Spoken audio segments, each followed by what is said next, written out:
parle de pauvreté, la première chose qui vient en tête en général, c'est la pauvreté économique, c'est les faibles ressources. Mais je pense que cette facette-là, en fait, elle est elle est croisée avec d'autres. Je pense qu'il y a la pauvreté culturelle, donc économique, il y a celle qui est liée à l'emploi, celle qui est liée à voilà, tout ce qui est le côté affectif, familial. Et des fois, elles sont croisées les unes avec les autres. C'est-à-dire que, par exemple, une personne qui a très peu de ressources va peut-être avoir du mal à aller au cinéma, ou voir peut-être certains éléments de culture, etc. Et du coup, je pense que certaines pauvretés conduisent peut-être à d'autres. Aujourd'hui, on va surtout sur la pauvreté financière. On dit on est pauvre parce que financièrement, on n'a pas de ressources. C'est plus vrai parce qu'il y a des personnes qui travaillent, mais qui se considèrent pauvres parce que leurs ressources ne leur permettent pas d'avoir certaines aides, ils sont juste à la limite. Et à côté de ça, au niveau de la famille, elles n'ont plus de lien avec leur famille, elles ont certains emplois, donc au moins elles ont quand même un lien avec leurs collègues, mais ils n'ont pas au niveau de la culture, ils n'y ont pas accès ou autre, donc il n'y a plus que le focus sur le financier et un plafond de ressources. C'est intéressant de mettre en place des actions à un niveau local, c'est-à-dire qu'on a plein de choses, d'idées qui sont mises en œuvre et qui débarrent de tout en haut pour aider les familles, et parfois on se rend compte que le temps que ça se mette en place, 2 ans, 3 ans après, il n'y a rien qui est mis en place, on se rend compte que c'est pas adapté. Moi je pense que mettre en œuvre des dispositifs concrètes qui partent des familles qui soient soit de l'action collective, soit des groupes de parole ou d'échange, soit des groupes d'entraide, etc.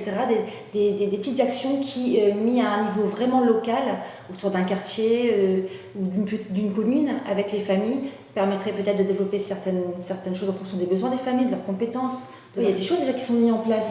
Alors ça dépend, soit on a des familles qui pour nous, pour qui ce serait bénéfique de rentrer dans une action collective, dans un groupe, etc., mais pour qui ils ont du mal, parce qu'ils sont isolés, on a du mal à les faire sortir de... C'est très difficile.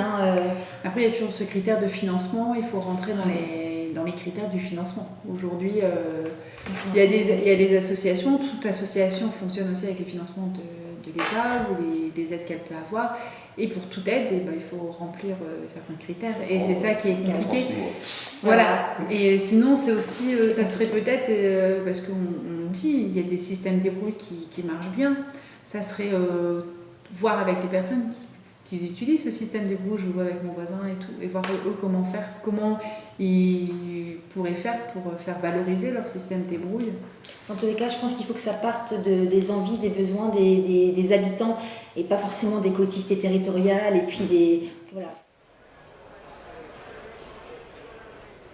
Faciliter la réhabilitation de logements surgroupés, ce serait une bonne chose. Il y a beaucoup de logements surgroupés qui sont murés, alors que ce soit de bailleurs ou que ce soit de propriétaires privés.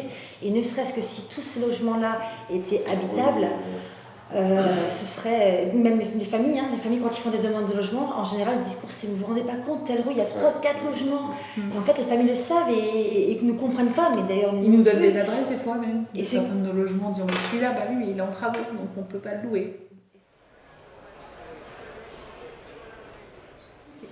Donc Hélène Desquien, je suis de formation conseillère en économie sociale et familiale.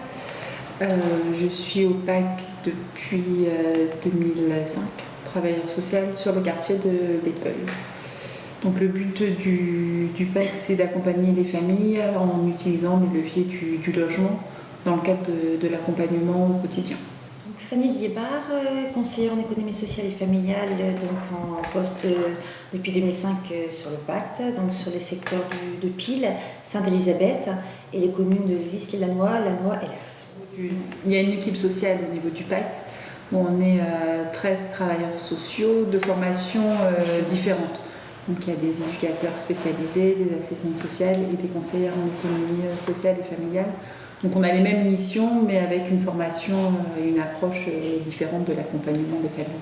Une spécificité différente et puis aussi des expériences, puisqu'on a certaines personnes qui sont venues au pacte mais avaient une expérience ailleurs, et du coup c'est vrai que le fait de pouvoir partager les expériences, les formations différentes, et puis on travaille aussi avec soi, avec ce qu'on est, et du coup ça fait une équipe plutôt riche et c'est intéressant de travailler ensemble.